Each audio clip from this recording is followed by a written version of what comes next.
하나님께서 오늘 우리에게 주시는 말씀입니다. 출애굽기 8장 1절에서 15절까지 말씀. 출애굽기 8장 1절에서 15절까지 말씀. 구약성경 92쪽 정도.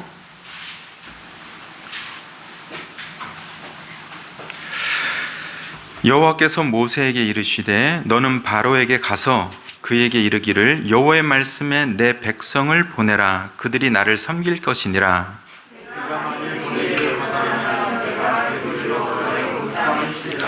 개구리가 나일강에서 무수히 생기고 올라와서 내 궁과 내 침실과 내 침상 위와 내 신하의 집과 내 백성과 내 화덕과 내 떡 반죽 그릇에 들어갈 것이며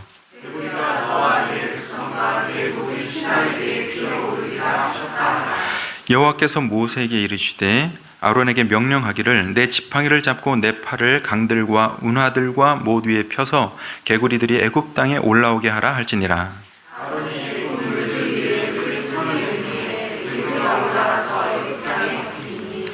요술사들도 자기 요술대로 그와 같이 행하여 개구리가 애굽 땅에 올라오게 하였더라.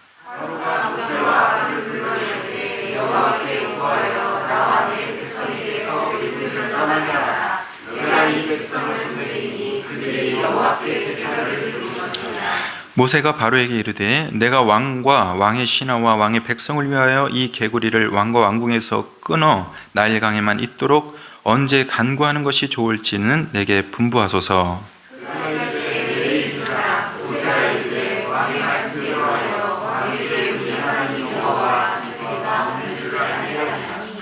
개구리가 왕궁과 왕의 신하와 왕의 백성을 떠나서 나일강에만 있으리이다 하고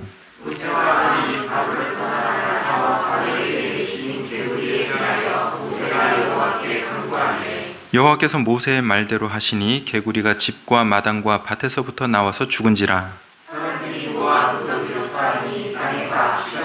다 같이 그러나 바로가 숨을 쉴 수 있게 됨을 보았을 때 그의 마음을 완강하게 하여 그들의 말을 듣지 아니하였으니 여호와께서 말씀하신 것과 같더라. 아멘. 살아계신 하나님 아버지 감사합니다. 오늘도 우리를 변함없이 사랑해 주신 은혜를 기억하게 하여 주시옵소서. 우리는 수시로 마음이 변하고 상태가 변하는 존재이나 우리 하나님께서 동일하신 은혜와 사랑으로 우리를 만나주시고 붙잡아 주시고 인도해 주시는 줄 믿습니다. 견고하신 하나님만 의지하는 복된 시간이 되게 하여 주시옵소서. 우리가 하나님의 음성을 들을 때 우리 주님께서 바라시는 영적인 사람들의 삶이 무엇인지를 깨닫게 하실 줄 믿습니다. 이 세상 땅의 것을 바라보는 사람들의 인생을 살지 말게 하여 주시고 위의 것을 바라보고 살라고 하신 하나님의 말씀을 따라 오늘 이 시간 주님 앞에 위에 있는 것을 향해 나갈 수 있는 자리가 되게 해 주시옵소서. 위에 있는 것을 향해 나갈 때 세상의 모든 것에 미련을 끊고 세상의 모든 것으로부터 고통을 피하게 될 줄 믿습니다. 오늘 그렇게 말씀하실 줄 믿습니다. 부족한 종 위에 함께 하실 줄 믿고 감사드리며 예수님의 이름으로 기도하옵나이다. 아멘. 네, 오늘 풍요를 섬기다 망하는 세상이라는 제목으로 말씀을 드리겠습니다.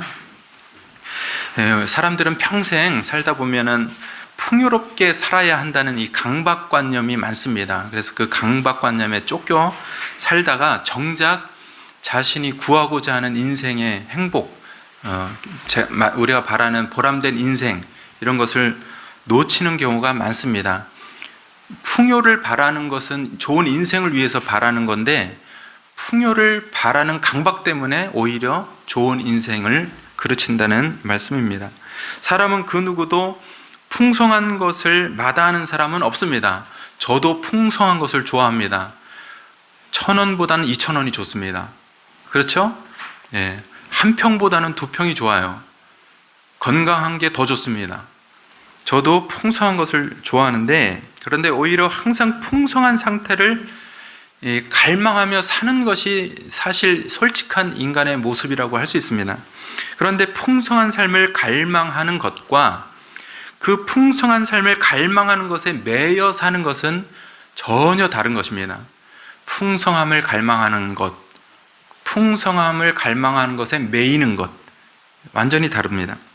어떤 여자분이 연하의 남자와 결혼을 했습니다. 결혼이 늦은 이유는 돈을 버느라고 시간이 없었다고 합니다. 나중에 보니까 건물을 몇 채 사가지고 있었고 한 달 월 수입도 수천만 원씩 이르렀습니다. 그런데 남편은 상대적으로 수입이 적었어요.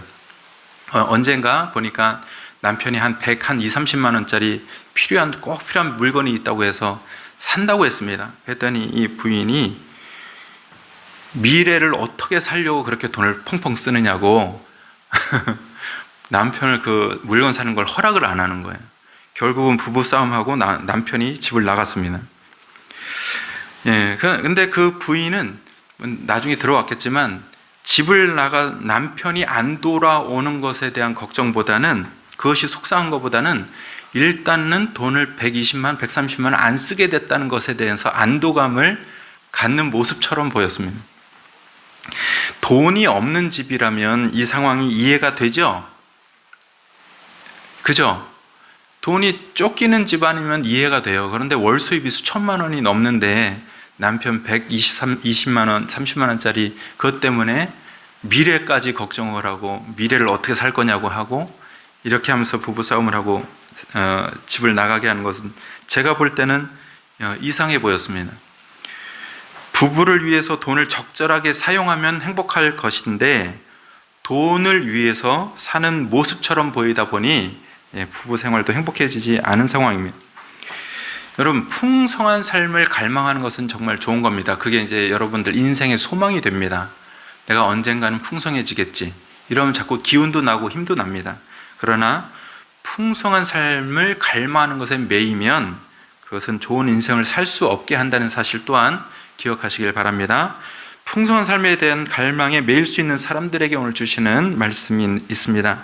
하나님은 모든 성도가 만물을 주관하는 신이신 하나님을 알고 의지하는 삶에 집중하기를 원하신다고 오늘 이렇게 말씀을 주시고 계십니다. 인간답게 살게 하는 힘은 1차적으로는 물질에 있는 것 같아 보입니다. 우리를 풍성하게 살게 하는 힘, 그것은 물질에 있는 것 같아요.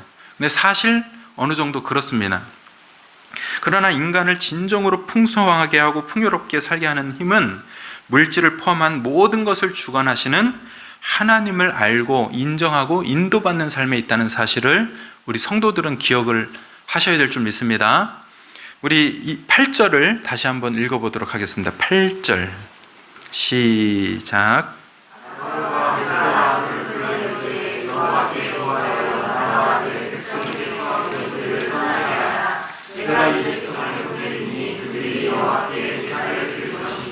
네, 모세를 통해서 하나님의 명령을 따라 모세의 형 아론이 나일강에 손을 들어서 명령하니까 그 애굽 땅에 개구리들이 나타났습니다. 이 나타난 개구리 때문에 괴로움을 겪은 바로 왕과 애굽 백성들은 이 모세의 요구에 따라, 하나님의 명령을 받은 이 모세의 요구에 따라 이스라엘 백성을 애굽 땅에서 내보내주겠다고 약속을 했습니다.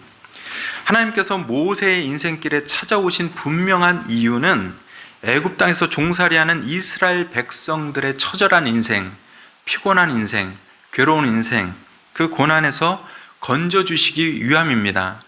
하나님께서 어떤 사람을 찾으실 때 분명한 목적이 있어요. 그 사람의 구원과 누군가의 구원이에요. 하나님께서 저와 여러분을 찾아오신 분명한 목적을 알고 계시죠?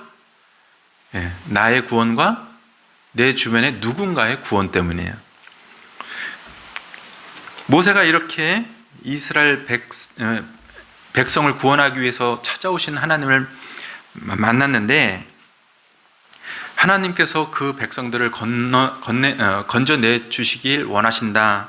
그렇게 했을 때 이스라엘 백성을 노예로 붙잡고 살던 애굽 사람들에게 하나님이 살아계신 참 신이시다는 사실을 알게 하시려고 했습니다. 애굽에서 종살이하는 백성을 어떤 노인이 와서 말 한마디로 꺼내갈 수 있어요? 없어요?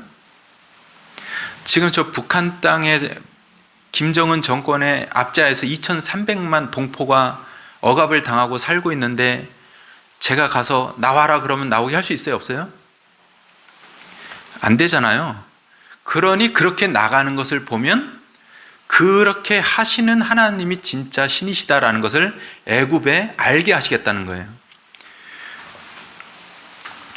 애굽에 종살이하던 이스라엘 백성에게 본질적인 고난의 원인은 하나님을 잃어버리고 우상에게 매여 산 결과였습니다. 애굽의 바로 왕과 그의 백성들에게는 나일강이 신이었고 또 개구리가 신이었습니다. 이스라엘 백성은 애굽에서 그 영향 아래 살았습니다. 그러니 하나님을 잃어버린 이스라엘 백성도 당연히 무엇을 신으로 섬기고 살았겠어요? 나일강이 신이구나, 개구리가 신이구나, 이렇게 했을 겁니다. 하나님은 그런 이스라엘 백성을 광야로 이끌어내서 하나님을 섬기는 백성이 되도록 하시겠다, 이렇게 선포하시고 약속하시고 인도에 내시려고 하시는 거고, 위에 조상들에게 하신 그 약속을 성취하시려는 것입니다. 하나님을 모르는 바로 왕은 이스라엘 백성을 내보내라는 말씀을 듣지 않았습니다. 하나님은 우상을 하나님처럼 섬기는 바로 왕이 그렇게 말을 안 들을 것이라는 것을 알고 계셨어요. 하나님께서 오늘 여러분에게 나타나셔서 너 지금 살고 있는 집을 팔아라, 그래서 그것을 가난한 사람에게, 두 사람에게 나눠서 줘라, 이러면 들을 뿐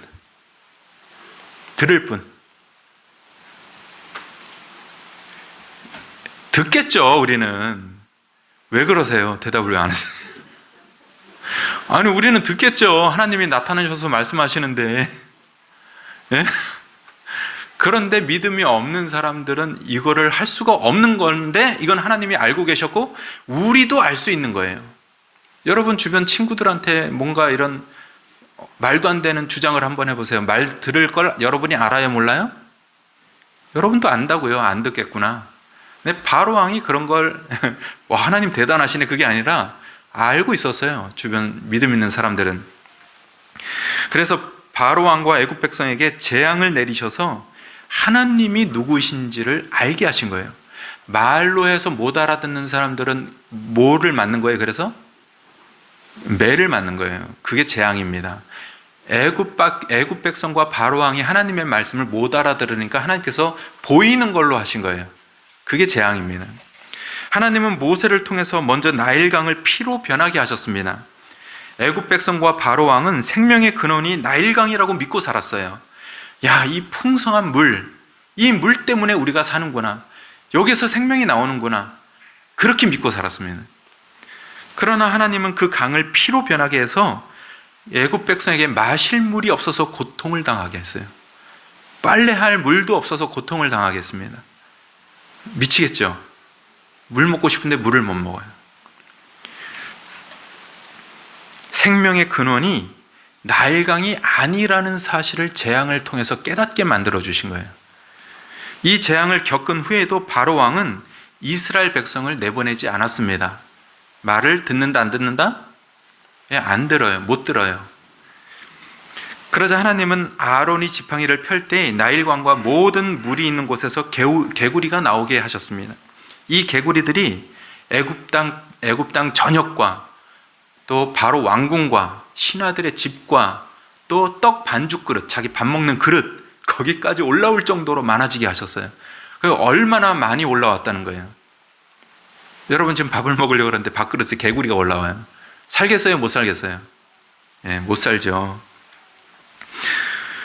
온 애굽 백성과 바로 왕이 고통을 당했습니다. 그러니까 애굽의 요술사들도 개구리를 어디서 좀 주워와갖고 풀어놨는지 모르겠는데 개구리가 나오는 요술을 부렸어요. 그런데 개구리가 많아서 고통을 당하고 있는데 개구리를 더 풀어놓은 거예요. 없애지 못하고. 이게 사람의 능력의 한계입니다. 그러자 바로 왕은 모세와 아론을 불러서 이스라엘 백성을 내보내 주겠다고 약속하면서 하나님께 구해서 개구리를 좀 떠나게 해달라, 이렇게 간청을 했습니다. 하나님은 개구리를 애굽 온 땅에 덮어서 고통을 받게 했습니다. 인생의 고난, 쓴맛이 무엇인지 알게 해주셨습니다. 애굽 백성이 개구리를 생산과 풍요를 주는 신으로 받들고 우상으로 섬겼기 때문입니다. 왜 개구리를 신으로 섬겼냐? 사람이 풍성한 것을 갈망하는 것은 바람직하다 그랬죠. 그러나 풍성한 것을 갈망하는데 매여 살면 어리석은 거라 그랬어요.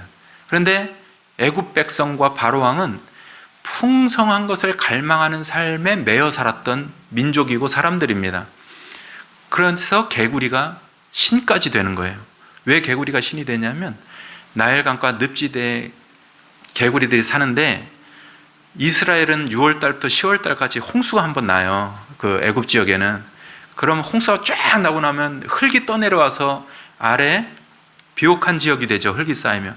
그럼 거기 시간이 지나면 한 12월쯤 되면 개구리가 모락모락 올라오는 거예요. 개구리들이 사람이 만들지도 않았는데 엄청 많아지고 새끼를 까고 알은 또 얼마나 많아요. 다산의 상징, 풍요의 상징이 된 거예요. 그래서 개구리를 섬기면 나도 저렇게 풍요로워지겠지. 그래서 개구리가 신이 된 겁니다. 그걸 이제 헤카신이라고 해요. 헤카.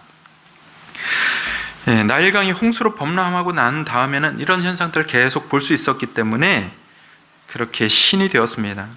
애굽 사람들의 불신앙은 자연현상을 주관하시는 하나님을 찾기보다 개구리처럼 풍성하고 번성하는 인생을 꿈꾸면서 그런 미물을 우상으로 섬긴 것입니다.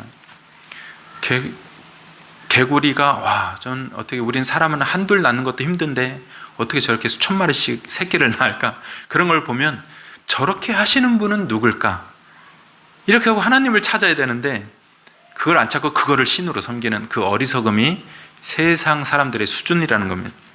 하나님은 애굽 땅에 개구리가 넘치는 재앙을 주셔서 자신들이 섬기던 개구리를 인생의 고통과 고민과 저주거리가 되게 하셨습니다.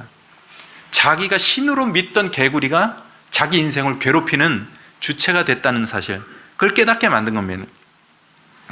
자신들이 섬기던 우상을 스스로 무가치한 것으로 여기게 만드시고 이 재앙을 주시는 분이 바로 하나님이시라는 사실을 한 번이라도 생각하고 깨닫게 만드신 것입니다. 그러나 바로 왕은 개구리 썩는 냄새가 없어지고 숨을 쉴 만한 상황이 되니까 모세에게 또 약속을 지키지 않았습니다.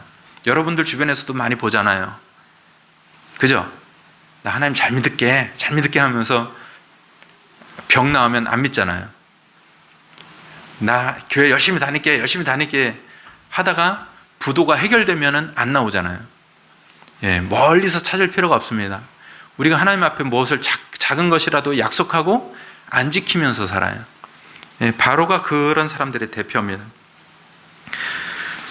개구리가 생명과 풍요를 주관하는 신이 아니라 거짓이라는 사실을 체험했음에도 하나님을 자신의 신으로 모시지 못했습니다. 그만큼 개구리를 바라보면서 풍요를 갈망하는 차원을 넘어서서 그 풍요의 갈망에 매여 지배를 받고 산 사람이 어떤 모습인가를 바로에게서 찾아볼 수 있는 겁니다. 레위기 25장 23절에 말씀합니다. 토지를 영구히 팔지 말 것은 토지는 다 내 것임이라. 토지는 누구 것이라고요? 하나님 것이에요. 여러분 이 장안동 이 땅 누구 여기 아래까지 주차장까지 누가 주인이죠? 여기 이사님? 아니라는 거예요. 토지는 다 내 것입니다. 하나님 것입니다. 맡겨주신 거예요. 관리인이에요. 그래서 후반절에 그럽니다. 너희는 거류민이요 동거하는 자로서 나와 함께 있느니라. 세상의 터가 하나님의 것이고 하나님이 주관자십니다. 시편 50편 10절에서 12절에 말씀합니다. 이는 산림의 짐승들과 무산의 가축이 다 내 것이며 산의 모든 새들도 내가 아는 것이며 들의 짐승도 다 내 것이미로다. 내가 가령 주려도 내게 이르지 아니할 것은, 내가 배고파서도 너한테 알려주지 않는 것은, 사람한테 알려주지 않는 것은 세계와 거기에 충만한 것이 다 내 것이기 때문이다. 내가 배고픈데 누구한테 알리겠느냐는 거예요. 하나님께서. 사람한테 왜 알리겠느냐는 거예요. 다 내 건데. 세상의 모든 생물이 하나님의 것이고 주관자라고 말씀하신 것입니다. 또 열왕기상 20장 3절에 말씀합니다. 내 은금이 내 것이요 너의 아내들과 너의 자녀들의 아름다운 자도 내 것이니라. 여러분 자녀들 누구 거라고요? 예, 하나님 거라고요. 예, 여러분께 아니랍니다. 세상의 모든 물질과 사람이 하나님의 것이고 주관자십니다. 그렇기 때문에 사람은 세상에 있는 것을 의지하는 존재가 아니라 세상에 있는 것을 주관하시는 하나님을 의지하는 존재가 되셔야 되고 그것을 정말로 인식하셔야 되고 그것으로 만족하셔야 돼요. 그러면서 풍요를 갈망하고 그러면서 물질을 주시면 감사하고 그러면서 물질을 얻을 수 있는 아이디어나 지혜를 주시면 감사하면 되는 겁니다. 그러나 그 갈망에 매이는 것과 같은 거예요? 다른 거예요? 다른 거죠. 예. 바로 왕처럼 세상이 풍요를 준다고 믿었던 삶을 사는 사람들이라도 나일강을 피로 변하게 하시고 온 땅의 개구리를 썩어 냄새나게 하시는 분이 하나님이신 줄 알게 되었다면 그분을 의지하고 신뢰하는 사람이 되어야 합니다. 군인에게는 받는 급료를 족한 줄로 알며, 이 말씀 무슨 말씀인지 아시죠? 물질을 더 갈망하고 이렇게 좀 바라고 그런 마음을 갖지 말라는 게 아니라 지금 있는 현재의 수준을 만족하면서 살아가라는 거예요. 만족하지 못해서 더 큰 갈망에 매이면 그것은 하나님 앞에 불순종이라는 거예요.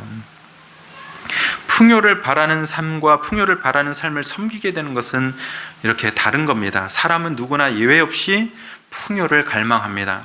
그러나 풍요를 갈망하는 삶에 빠져서 삶의 모든 관심과 에너지를 거기에 집중할 때 우리는 우상을 섬기고 있는 것과 마찬가지입니다. 여러분 머릿속에 생명의 삶에 배웠던 동그라미 원 3개를 한번 그려보세요. 하나는 교회 생활, 하나는 가정 생활, 하나는 내 직장 일터 생활.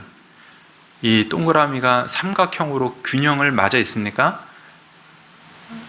내 생활의 패턴이 어느 한 곳에 치우쳐 있지 않고 균형을 맞추면서 살고 있느냐는 거예요. 네, 그러면 안심하세요. 그러나 내 온 삶의 관심이 풍요에 대한 갈망에 젖어 있다면 그건 이미 우상을 만든 거예요. 내가 생각해도 그거, 잠을 자도 그거, 출근을 해도 그거, 운전을 해도 그거. 그건 우상입니다. 우상. 하나님은 나일강을 피로 변하게 하셨듯이 우리 사람들이 갈망하던 개구리를 넘쳐 썩게 하셨듯이 이 시대 우리가 섬기고 의지하는 것들을 재앙이 되게 하실 겁니다. 결국 하나님만이 참된 신이심을 깨닫고 의지하게 하실 것입니다. 애굽 사람들은 이런 재앙을 실제로 당해서 고통을 겪으면서 알게 되었고 이스라엘 백성은 애굽 사람들이 당하는 재앙의 고통의 모습을 보면서 알게 되는 거예요. 다른 사람이 당하는 재앙의 고통을 보면서 지혜를 얻는 게 좋아요? 자기가 당하면서 지혜 깨닫는 게 좋아요? 예, 세상 사람들 지금 사는 거 보고 하나님이 주시는 재앙이 무엇인지를 깨닫고 지혜를 얻어서 살길 바랍니다. 예, 여러분이나 저나 지금 있는 것을 만족하게 생각하지 못하고 또 우리가 가진 조그만 지혜로 그래 조금 더 낫게 살자 이거를 넘어서서 거기에 매여 살면요 그 넘어서서 있는 모든 풍요가 여러분 건 아니에요. 사실 하나도 여러분께 되지 않습니다. 무엇만 여러분들이 가질 수 있냐면 나는 쌓아놨으니까 나는 더 쟁겨놨으니까 나는 편안하다. 그런데 그 평안함이요 그게 저주예요. 무슨 말씀인지 아시겠어요? 내가 오늘 100원 있던 사람이 다음 주에 500원을 벌었어요. 그랬더니 500원 있으니까 마음이 평안해요? 안 평안해요? 평안해요? 안 평안해요? 평안하죠? 그죠? 근데 그 평안한 마음이 저주예요. 왜 저주예요? 그 평안한 마음의 근거가 어디서 나온 거예요? 하나님에게서 나온 거예요? 돈에서 나온 거예요? 돈에서 나왔기 때문에 저주입니다. 우리의 평안은 예수님이 십자가에 죽으시고 다시 부활하신 몸으로 나타나셨고 내가 너에게 평안을 주노라. 예수님이 주신 평안을 받아야지 내 창고에, 내 통장에, 내 동산에 쌓아놓은 이 재산을 가지고 나는 평안하다.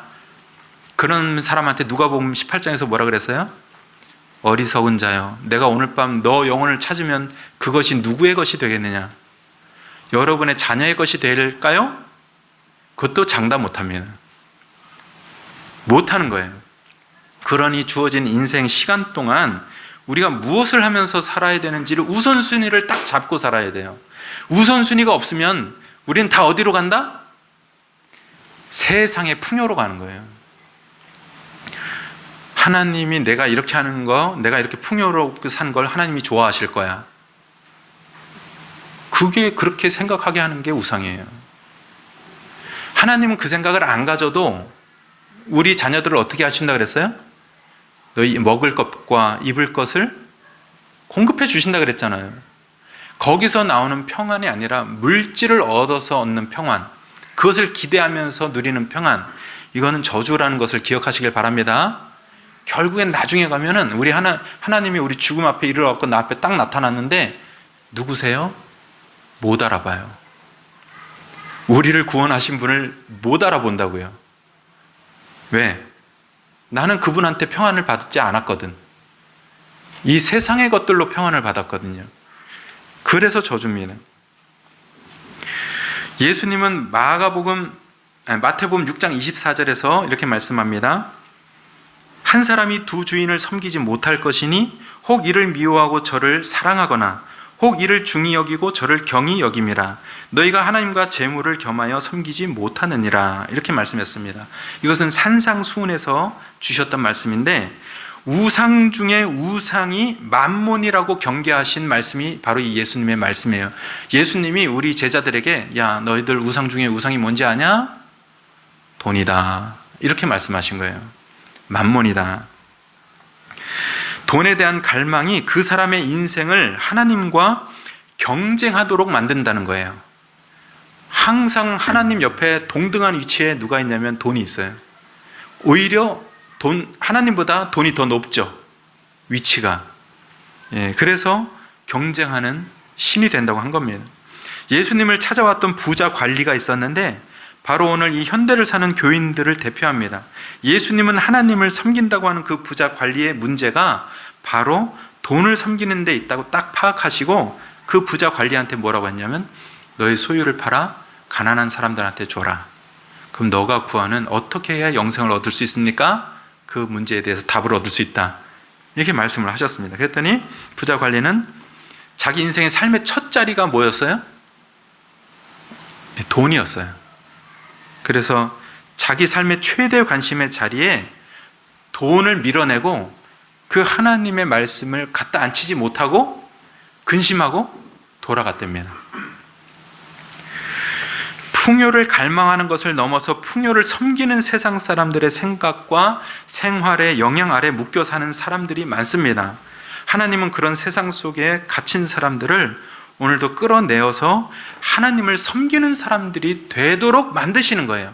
그래서 말씀 받은 사람들을 그 사람한테 보내시는 거고 기도의 사람들을 또 그 사람한테 보내시는 거예요.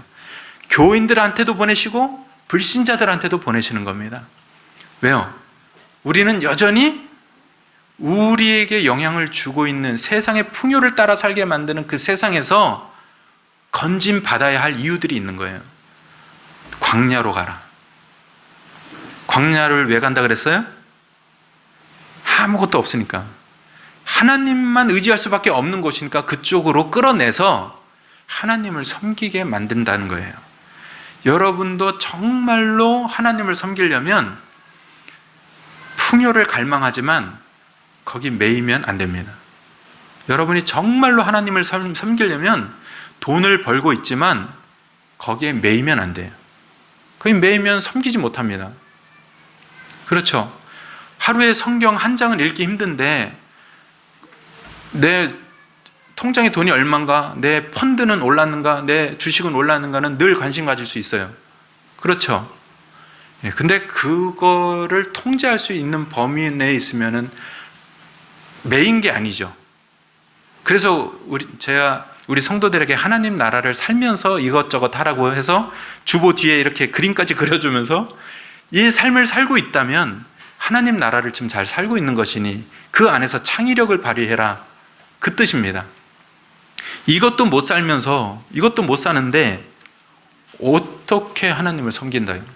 그러니까 이 바탕, 이 윤곽 안에서만 살아도 하나님 나라는 지금 잘 살고 있는 것이니 이 바탕을 기준으로 아이디어를 발휘하고 여기도 투자하고 저기도 투자해보고 이렇게 살으라는 거예요. 근데 이것도 못하면서 세상 것을 추구하면 그건 세상 사람들의 영향 아래 묶인 겁니다. 그러니 하나님은 그 사람들에게 또 보내서 뭐라고 하시는 거예요? 내 백성을 보내라고 하시는 거예요. 어디로? 광야로.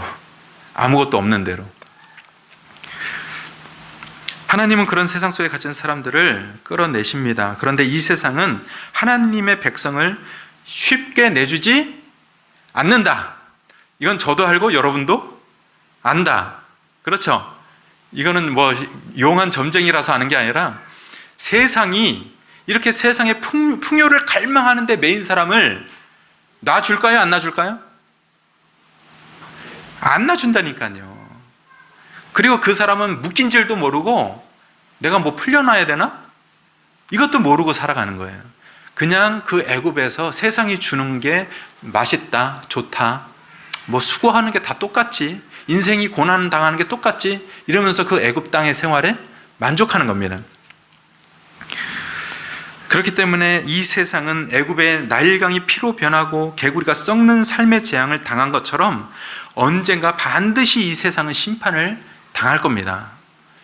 언젠가 반드시 이 세상은 심판을 당할 건데 왜 그렇게 목적도 없이 모으려고 하죠?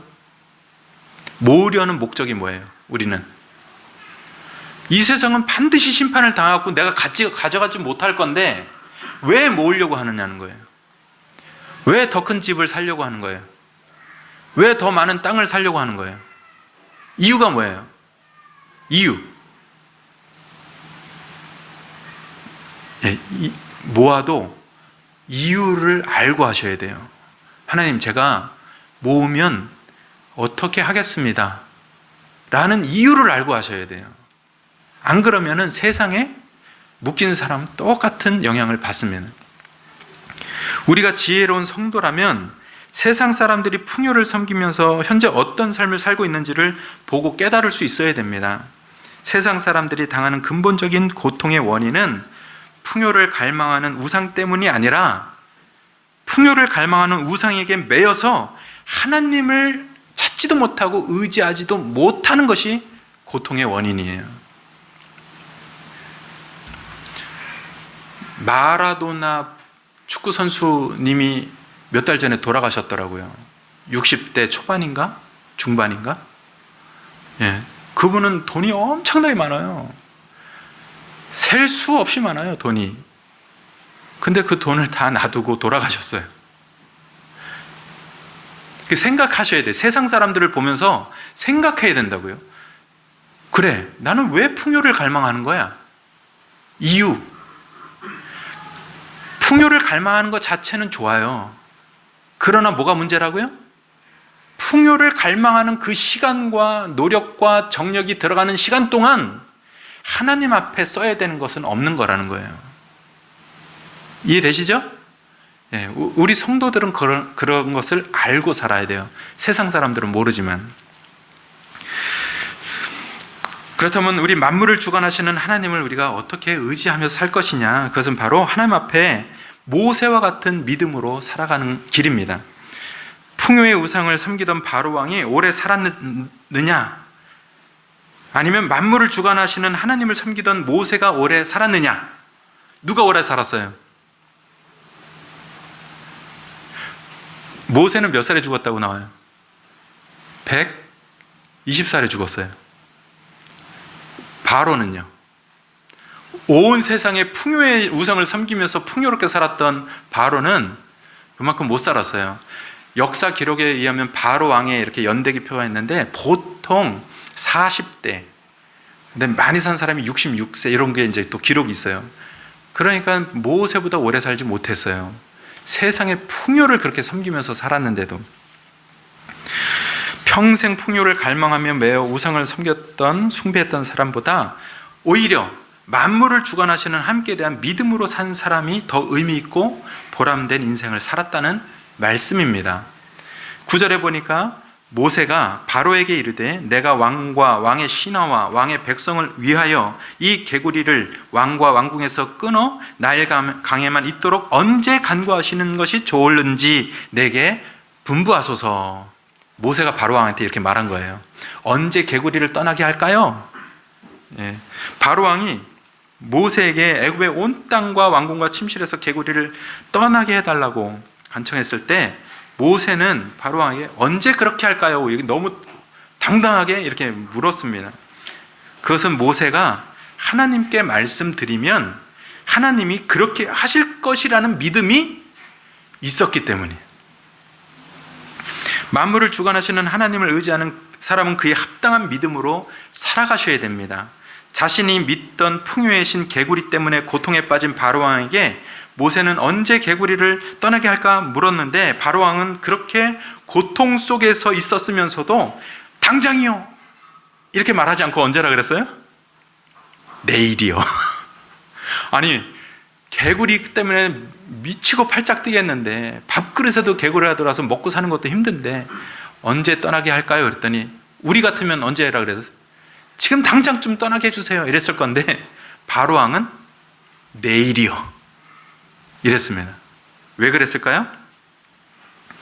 그것은 아마도 지금 우리가 당하는 이 고통이 하나님이 주신 재앙이 아니라 우연한 자연의 현상일지도 모른다는 생각 때문이었어요.